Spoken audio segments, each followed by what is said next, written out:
बिस्मिल्लाहिर्रहमानिर्रहीम। यह स्टूडेंट हमने पिछली वीडियो में 10.28 तक कर दी हैं। इस वीडियो में हम स्टार्ट करने जा रहे हैं 10.28 तक। इस वीडियो में हम करेंगे 10.28, 10.31 और 10.32 और 10.33। बाकी जो है वो आसान है, वो मैं नेक्स्ट वीडियो में आपको सॉल्व करके दे दूँगा। और ये क्वेश्चन लेंथी भी है तो इसलिए इसको मैंने पहले से सॉल्व किया हुआ है, इसको हम सिर्फ समझेंगे इस वीडियो में। तो आप देखें, कहने के for the system of equation 150 152 -20 -4 x1 x2 x3 1 12 -15। तो x1 x2 एंड x3 आ, तो अभी इसका ऑप्शन नंबर बी आ रहा है, तो हम देखते हैं कि इसका ऑप्शन नंबर बी किस तरह आता है। तो उसको मैंने पहले से ही सॉल्व किया हुआ है कि हमारे पास ऑप्शन नंबर बी जो है किस तरह आता है। तो मैंने अपने साथ क्वेश्चन पहले से ही राइट डाउन कर लिया है। तो इसमें ये ए मैट्रिक्स, ये एक्स और ये बी। तो आप अभी इसको देख सकते हैं कि x equal to A inverse B. तो हमारे पास फार्मूला है ए इनवर्स का कि जब ए हम ये कहेंगे तो ये इस साइड आएगा, इस साइड पे नहीं आएगा। जब भी आप मैट्रिक्स करें आपने ए लेके आना है तो वो इन्वर्स होगा ए इनवर्स बी, और ए इनवर्स इस तरफ आएगा। उसके बाद है हमारे पास ए इनवर्स इक्वल टू 1 और ए डिटर्मिनेंट एडजॉइंट ऑफ ए। तो पहले हम ए डिटर्मिनेंट मालूम करते हैं। तो हमारे पास मैट्रिक्स जो है ये वाला है, तो ए जो है ये है 3x3 का मैट्रिक्स है। तो ए हमारे पास हम लेंगे determinant with respect to expand with respect to row 1। तो 1 आ गया, फिर इसके अंदर ये और ये रिमूव होके 5 -4 2 एंड 0 आ जाता है। तो इसको हम लिख सकते हैं 2 एंड 0 5 एंड -4 आ गया। फिर यहाँ पे 5, तो ये आता है फार्मूले का -5। तो उसके अंदर ये और ये हम रिमूव करेंगे, तो 1 2 -2 एंड -4 जो मैंने अपने साथ राइट डाउन कर लिया। फिर यहाँ पे 0 है, 0 आ जाएगा, और ये रिमूव होके 1 5 -2 एंड 0 आ जाता है। तो अभी इसको हम आगे करते हैं कि हमारे पास 5 इंटू -4 0 इंटू 2 और दरमियान में माइनस, यहाँ पे -5 आ जाएगा। 1 इंटू -4 -2 इंटू 2, तो 2 इंटू -2 प्लस 0। तभी ये आएगा -20 -5, और यहाँ पे इससे आ जाएगा -4 एंड +4 विच इज़ 0। तो डिटर्मिनेंट हमारे पास आ गया है ए डिटर्मिनेंट इक्वल टू -20। उसके बाद हमारे पास फॉर एडजॉइंट ऑफ ए, तो एडजॉइंट ऑफ ए के लिए हम क्या करते हैं, हम पहले उसके कोफैक्टर्स मालूम करते हैं जो हमारे पास इधर हैं कि a11 a12 a13 a21 a23 a22 a31 a32। तो a11 के लिए हम करेंगे तो आपने इसमें हमेशा यहाँ पे इसके साथ माइनस माइनस माइनस ये आते जाएंगे।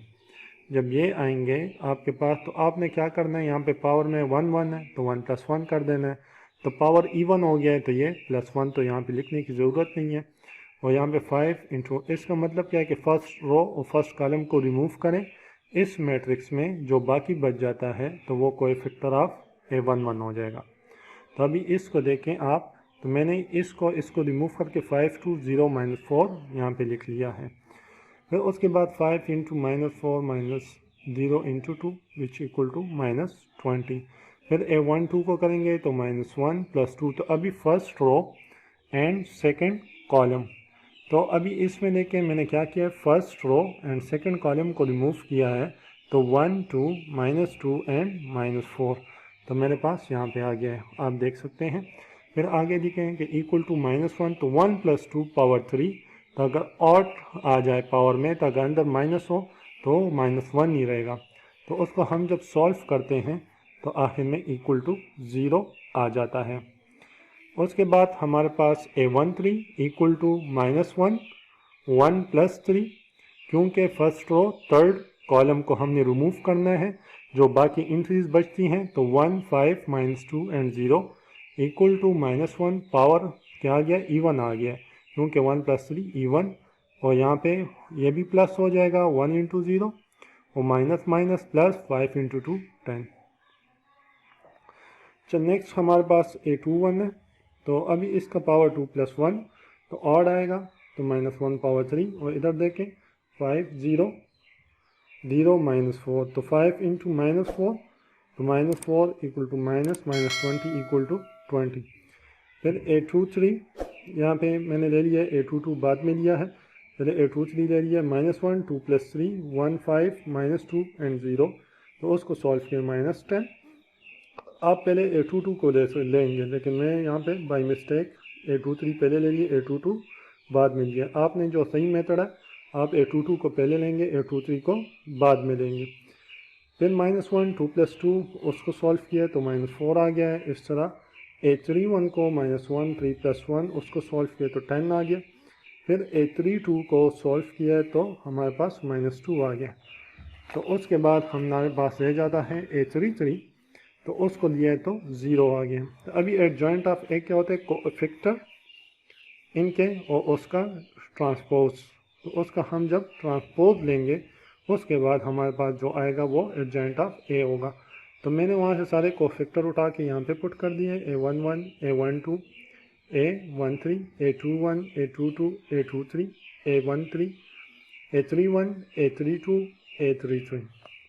इसका ट्रांसपोज लेंगे। ट्रांसपोज मतलब क्या है कि आप रोज़ को कॉलम में ले आएँ और कॉलम्स को रोज़ में ले जाएँ। तो जब इसको हमने किया है तो रोज़ आ गई हैं कॉलम में, ठीक है। -20 0 एंड 10, फिर है 20 -4 एंड -10, फिर है 10 -2 एंड 0, तो ये आ गया। उसके बाद हमारे पास क्या आएगा नीचे ए इनवर्स, तो उसका adjoint of A divide by determinant 1 divide by -20, तो -20 divide by -20 +1, 20 divide by -20 -1, 10 divide by -20 -1/2, फिर 0 डिवाइड बाय -1/20 0। अभी यहाँ पे हमारे पास क्या आएगा, -4 डिवाइड बाय 20 +1/5, -2 डिवाइड बाय 20 +1/10। फिर उसके बाद हम करेंगे 10 डिवाइड बाय -20 -1/2, फिर -10 डिवाइड बाय 20 +1/2 एंड 0। अभी x हम उस इक्वेशन में पुट कर लेंगे जो हमारे पास फर्स्ट टाइम यहाँ पे आई है कि x = A इनवर्स b। तो उसको पुट करने के बाद हमारे पास उसमें जब हम इसको पुट करेंगे तो यहाँ पे देखें आप, x = this multiply A inverse multiply by b। तो इसमें first row first column multiply के 1 × 1, फिर हमारे पास है प्लस -1 × 12, फिर -1/2 × -15, तो वो लिख लिया है। फिर उसके बाद ये, फिर नेक्स्ट, फिर कह रहे हैं कि सेकंड रो फर्स्ट कॉलम, फिर थर्ड रो फर्स्ट कॉलम। तो उसको हमने जब सॉल्व किया है, आप इसको यहाँ पे देखें सॉल्व किया हुआ है, आप वीडियो पास करके देख सकते हैं इसको। फिर यहाँ पे किया हुआ है तो ये आ गया है। तो हमने इसको लिख लिया, x की जगह x1 x2 x3 पुट कर लें, यहाँ पे वैल्यूज देखें तो x1 = -7 divide by 2, x2 = 9/10, x3 = -11/2। तो ये हमारे पास इसको ऑप्शन नंबर बी आ जाता है। तो इस तरीके से ये क्वेश्चन आपका कंप्लीट होगा। ये बहुत लेंथी क्वेश्चन था, इसलिए मैंने पहले से ही सॉल्व करके कर लिया है।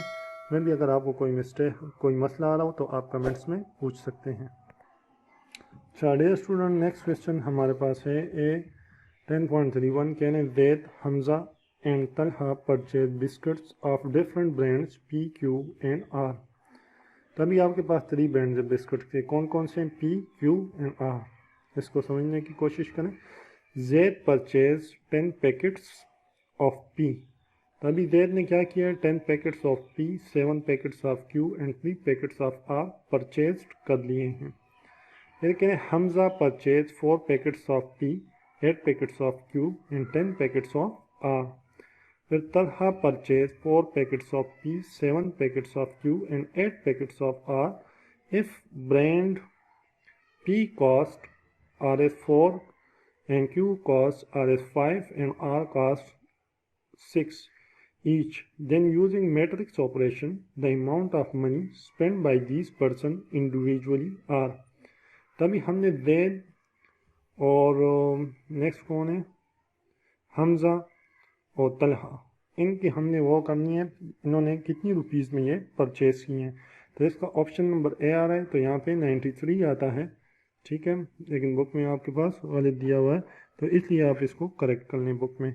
तो यहाँ पे 93 और 116 एंड RS 99। तो अभी हम इस ऑप्शन को देखते हैं कि ये हमारे पास किस तरह आता है। तो मैंने एक क्वेश्चन अपने साथ पहले से ही नोट डाउन कर लिया है। आप देख सकते हैं यहाँ पे कि जेड ने PQR परचेज़ की, तो उसके सामने मैंने लिख लिया। हमज़ा ने परचेज़ की ये 3 प्रोडक्ट्स इतने क्वांटिटी में, फिर तलहा ने इतनी क्वांटिटी में। अभी पी की क्या कीमत है 4 रुपीज़, क्यू की क्या कीमत है 5, आर की क्या कीमत है 6। हम ये इसलिए लिखते हैं कि यहाँ से हमने फर्स्ट रो फर्स्ट कॉलम करना होता है, ठीक है। तो ये इसके साथ मल्टीप्लाई होता है, ये इसके साथ, ये इसके साथ। तो इस वजह से मैट्रिक्स में हम इस तरह लिखते हैं। और यहाँ पे x1 x2 x3 हमने फाइंड आउट करना है। तो अभी देख लें फर्स्ट रो फर्स्ट कॉलम। तो यहाँ पे किया है कि 10 इंटू 4, 7 इंटू 5, 3 इंटू 6। फिर second row first column 4 into 4, 8 into 5, 10 into 6। फिर third row first column 4 into 4, 7 into 5, 8 into 6। तो ये हो गया। तो अभी यहाँ पे इनके दरमियान में क्या आता है, प्लस आता है सारों को, क्योंकि हमने प्लस करना होता है इसको। आप इसके मल्टीप्लिकेशन ऑफ टू मैट्रिक्स का मेथड ये है। तो अभी इनको जब हम करते हैं तो 93, इसको करें 116 और इसको करें 99। तो ये इस तरह हम इसको सॉल्व करेंगे x1 x2 x3। तो ऑप्शन नंबर ए हमारे पास आ जाएगा इसका आंसर। अच्छा, नेक्स्ट क्वेश्चन है हमारे पास 10.32। ये भी थोड़ा मुश्किल क्वेश्चन है, इसको आप समझने की पहली कोशिश करें, क्योंकि इसका समझना भी बहुत मुश्किल तरीके से बंदे को समझ आती है। Mister X invested a part of his investment in 10% bond A and a part in 15% bond B. His interest income during the first year is 4,000. If he invests 20% more in 10% bond A and 10% more in 15% bond B, his income during the second year increased by Rs 500. His initial investment and the new investment in bond A and B are। तो अभी इसमें कह रहे हैं कि एक बंदा है X, वो इन्वेस्ट कर रहा है 10% बॉन्ड A पे, 15% कर रहा है बॉन्ड B पे। अभी फर्स्ट ईयर उसको क्या हो रहा है, इंटरेस्ट इनकम उसका कितना आ रहा है 4,000। If he invest 20% in 10% bond A and 10% more in 15% bond B। तभी कह रहे हैं कि पहले पे जो हमारे पास 15% बॉन्ड है तो उस पर 10% पे ज़्यादा इन्वेस्ट करें, और दूसरे को जो 10% पे है उसको 20% पे इन्वेस्ट करें। तो बताएं कि his income during the second year increase by 500। तो अगर उसकी 500 इंक्रीज हो जाए तो बताएं कि उसकी इनिशियल इन्वेस्टमेंट क्या थी, the new investment in bond A and B. ठीक है, तो ट्रिकी सा क्वेश्चन है, इसको भी मैं आपको इक्वेशंस बना के दिखाता हूँ, तो आप उससे आपको थोड़ी और भी समझ आ जाएगी। तो अभी देखें 10.2, initial investment in bond A हम लिख लेते हैं कि x है, initial investment in bond B y। अभी अकॉर्डिंग टू कंडीशन कह रहे हैं कि हमें कह रहे थे कि ए पे हम 10% कर रहे हैं फर्स्ट मंथ में, फर्स्ट ईयर में, और फिर बी पे हम क्या कर रहे हैं 15%। जब इन दोनों को हम मिलाते हैं तो हमें इंटरेस्ट कितना मिल रहा है 4,000। तो वो मैंने लिख लिया। तो 10% का लेंगे तो 0.1, इसको करेंगे तो 0.15, तो इसको डेसिमल में ले जाएं तो आपके पास ये आ जाता है 4,000। इक्वेशन नंबर हो गई है 1। फिर अकॉर्डिंग टू कंडीशन 2, अभी कह रहे हैं कि वही जो हमने 10% बॉन्ड लिया था एक्स का, उसके साथ हम क्या कर रहे हैं 20% जो इनिशियल अमाउंट है उसको ऐड कर रहे हैं, 20% और उसमें जो ऐड करके इन्वेस्ट कर रहे हैं कितने पे 10% पे। और इसी तरह जो हमारे पास 15% बॉन्ड बी पे था, तो उस बॉन्ड की कीमत में हम क्या कर रहे हैं 10% हम और ऐड कर रहे हैं, इसकी 10% और ऐड कर रहे हैं। तो इसलिए इन दोनों को प्लस करेंगे, ये आएगा, और हमें इनकम उस पर क्या मिल जाए 500 ज़्यादा, किससे, इनिशियल इन्वेस्टमेंट से, इनिशियल इंटरेस्ट से। तो इसलिए यहाँ पे 4,000 होगा, तो यहाँ पे हम 500 उसके साथ प्लस करेंगे, तो 4,500। ठीक है, प्लस क्यों कर रहे हैं, क्योंकि हम कह रहे हैं कि इनिशियल इन्वेस्टमेंट जो है इन बॉन्ड ए में, उसमें आप 20% और ऐड करके उस पर 10% इन्वेस्टमेंट, 10% पे इंटरेस्ट पे इन्वेस्ट कर रहे हैं। फिर इस तरह बॉन्ड बी की वैल्यू जो वाई है उसके अंदर 10% और ऐड करके शामिल करके 15% पे इन्वेस्ट कर रहे हैं, और जब हमें इनकम मिल रहा है इंटरेस्ट का तो 4500 मिल रहा है। ठीक है, तो क्यों कह रहे हैं कि 500 मिल रहा है क्वेश्चन में, जब हम 4000 के साथ प्लस करेंगे क्योंकि यहाँ पे हमने इन्वेस्टमेंट ज़्यादा कर दी है तो हमें इंटरेस्ट भी ज़्यादा मिल रहा है, तो वो टोटल कितना होगा सेकेंड ईयर में 4500। तभी हमने उस बॉन्ड्स की वैल्यूज़ मालूम करनी है कि हमारे पास क्या आता है। तो उसके अंदर आप करें तो ये 0.1 इसका आ जाएगा, 20 डिवाइड बाई 100 0.2x। फिर इसको फ्रैक्शन में ले जाएं, इसको डेसिमल में ले जाएं तो आपके पास ये आ जाता है। ठीक है, फिर इसको मल्टीप्लाई करें तो हमारे पास इक्वेशन नंबर 2 आ गई है। भी इसको मैट्रिक्स फॉर्म में लिख लें तो ये आ जाता है हमारे पास। 0.1 यहाँ से ले लिया, फिर 0.5 यहाँ से लिया, फिर 0.15 यहाँ से ले लिए और 0.165 यहाँ से लिया, और यहाँ पे एक्स और वाई आ जाए क्योंकि ये मालूम करना है 4500। तभी हमारे पास ए एक्स इक्वल टू बी आ गया हमारे पास। तो इसको हम क्या करेंगे यूजिंग क्रेमर रूल। ठीक है, तो पहले आप आ जाएं एक्स की वैल्यू मालूम करते हैं। तो एक्स के लिए x y A12 A22 4000 0.15 4500 0.165 divide by this. तो ये एक्स वाई मैंने कहाँ से लिया है, इस वाले मैट्रिक्स से लिया है, आप देख सकते हैं। तो आपने इसको सिंपल यहाँ पे जब एक्स की वैल्यू मालूम करनी है तो इसको यहाँ पे पुट करके और चीज़ें यहाँ पे लिख लेंगे। ठीक है, तो ये आपके पास और डिटर्मिनेंट ऑफ ए। ठीक है, तो ए डिटर्मिनेंट करेंगे, इस तरह y को करेंगे तो y का भी A11 A21 तो यहाँ पे आ जाएगा y की। ठीक है, और यहाँ पे वही वैल्यू यहाँ पे ये, और फिर ए डिटर्मिनेंट हम यहाँ पे लेंगे। तो इसका डिटर्मिनेंट है तो इसको इसके साथ मल्टीप्लाई करें, इसको इसके साथ क्रॉस मल्टीप्लिकेशन, दरमियान में माइनस डालें, फिर इसको इसके साथ, इसको इसके साथ और दरमियान में माइनस डालें। तो ये आपके पास आ गया 450 माइनस 480 डिवाइड बाई दिस करें तो y इक्वल टू 20,000। तो वो x जो है आपने क्या करना है, इन दोनों को मल्टीप्लाई करें, इन दोनों को मल्टीप्लाई करें, दरमियान में माइनस करें तो आपके पास ये वैल्यू आ जाती है, और डिटर्मिनेंट हम यहाँ से डायरेक्ट उठा के लगा सकते हैं। तो यहाँ पे 10,000 आ गया। तभी इनिशियल इन्वेस्टमेंट हमारे पास x equal to 10,000 at 10% and y equal to 20,000 at 15%। तभी न्यू इन्वेस्टमेंट आर एट 10%, तो 1.2x आया था, तो 10,000 हो गया, वहाँ पे 1.1 और y इक्वल टू दिस, तो दिस इज 22,000 आ गया है आपके पास।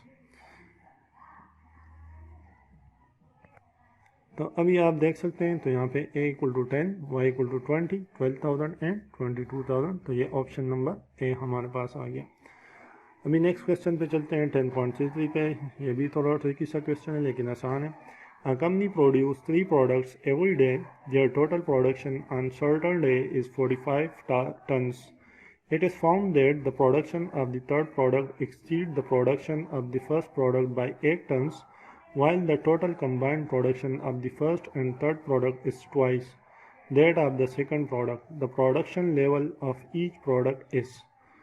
तो अभी कह रहे हैं कि आप इसको देखें, हमारे पास 3 प्रोडक्ट्स हो गए एवरीडे, तो हम एक को x दे देंगे, दूसरे को y, तीसरे को z। फिर total production certain day is 45। Total production कितनी है 45, x plus y plus z उनकी क्या है 45। फिर it is found that the production of the third product exceeds the production of the first product by 8 tons. तभी यहाँ पे हमारे पास जो बनेगी तो वो हमारे पास आ जाएगी यहाँ पे कि z equal to x plus 8, क्योंकि third product exceed the production of the first product by 8 tons, तो इसलिए यहाँ पे ये बढ़ जाएंगे। फिर कह रहे हैं the total combined production of the first and third production is twice that of the second product. तो अभी total combined production x plus z equal to 2y, तो प्रोडक्शन लेवल आप इच प्रोडक्ट बताएं। तो अभी ये इक्वेशन हम लेके तो उसको मैट्रिक्स के थ्रू हम इसको सॉल्व करेंगे। तो आप यहाँ पे देख सकते हैं मैंने ले लिया है कि first production is x, second production is y, third production is z। तो अकॉर्डिंग टू फर्स्ट कंडीशन तो वो कहें कि टोटल इनका मिला के कितना बन रहा है 45 tons, x plus y plus z। According to second condition तो सेकंड कंडीशन में क्या आ रहा है कि हमें कहते कि थर्ड प्रोडक्ट का क्या है, फर्स्ट प्रोडक्ट प्लस 8, तो ये आ गया -x + z = 8। फिर थर्ड कंडीशन में क्या कह रहे हैं कि अगर हम x + z प्रोडक्शन को प्लस करें तो उसका आउटपुट क्या आता है 2y, वो 2y के इक्वल आएगा, production of 2 times of second. तो ये हमारे पास इक्वेशन आ गई है 3, 1 2 3। तो अभी 10 इक्वेशंस आर दिस। तो इसको भी हम बाय क्रेमर रूल करेंगे 3x3 मैट्रिक्स के, तो आपको ये भी समझ आ जाएगी। तो हम ये करेंगे, तो ये A11, A12, A13 और इस B1, फिर A21, फिर इस तरह ये A31, ये A22, A32, A23, A33 और B2 एंड B3। तो ये यहाँ पे मैंने सारा अपने साथ लिख लिया है। अभी according to Cramer rule x किसके इक्वल होगा, this determinant divide by this determinant. तो जब x आ जाता है तो आप ये वाली हटा के 20 की वैल्यू लिख लेते हैं, ठीक है। फिर इस तरह यहाँ पे तो डिटर्मिनेंट ही आ जाएगा इसका a का आंसर होगा, तो वो मैंने लिख लिया है डिटर्मिनेंट। तो आपके पास ये वैल्यूज़ आ गई हैं। तो अभी उसके बाद हम इसको सॉल्व करते हैं। हम जब x को लेते हैं तो उसी तरह 45 एक्सपेंड विद रो 1 45 ये आएगा, फिर माइनस ये, फिर +1 ये, तो फिर इसका इस तरह डिटरमिनेंट। तो आप इसको जो पिछली वीडियोज़ में उसमें भी हमने इसमें भी पीछे कर लिया है, तो इसको दोबारा समझाने की ज़रूरत नहीं है। आप इसको पास करके देख सकते हैं, इसको खुद सॉल्व करें, खुद समझ आ जाएगी। तो अभी इन दोनों को करें, फिर इन दोनों को करें, तो आपके साथ ये वैल्यूज़ आ जाती हैं 66 डिवाइड बाई 6 = 11, ठीक है। फिर y पे आ जाएं तो क्रेमर रूल उसका भी उसी तरह लगाएं कि इसमें ये वाली जगह चेंज हो जाएगी और सेम होगा। तो डिटर्मिनेंट, तो आप इसका भी डिटर्मिनेंट लेंगे, तो यहाँ पे मैंने लिया हुआ है, आप वीडियो को पास करके इस डिटर्मिनेंट को देख सकते हैं। और ये वाला डिटर्मिनेंट मैंने यहाँ से डायरेक्ट उठा लिया है, तो ठीक है। उसके बाद हमारे पास = 15 आ गया। फर्स्ट क्या है 11, सेकंड क्या है 15। फिर according to for that according to Cramer rule, तो उसके अंदर ये सेम रहेगा, ये वाला चेंज हो जाएगा, ये भी सेम रहेगा। तो इसका डिटर्मिनेंट लेंगे और इसका, तो फिर इसका मैंने यहाँ पे डिटर्मिनेंट लिया हुआ है, तो z का और डिवाइड बाय 6। तो आप इसको पास करके देख सकते हैं, वेरीफाई कर सकते हैं कि ये ठीक है कि नहीं है, ठीक है। फिर उसके साथ ये करें, इनको फिर करें, इन दोनों को मल्टीप्लाई, इन दोनों को ये और यहाँ पे इसको मल्टीप्लाई करें तो ये डायरेक्ट आ जाता है। इसको कैलकुलेटर से करें तो 90। तभी तो production level for first production 11 ton, second production 15 ton, third production 19 ton. Verify करना हो तो आप इसको वापस इक्वेशन में पुट करें तो वही आंसर आपके पास आने चाहिए।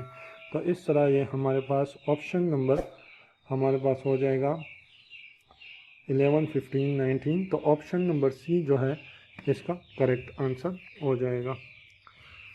इंशाल्लाह जो बाकी क्वेश्चन ले गए हैं वो मैं नेक्स्ट वीडियो में शॉर्ट सी बना के उसको अपलोड कर दूंगा, क्योंकि ये मुश्किल क्वेश्चन थे, आपके पेपर भी नज़दीक आ रहे हैं, तो आप इसको देख सकते हैं, इस पर प्रैक्टिस करें। इससे लाजमी क्वेश्चन पेपर में जो है, क्वेश्चन पेपर में 2-3 क्वेश्चंस आते हैं, तो इसलिए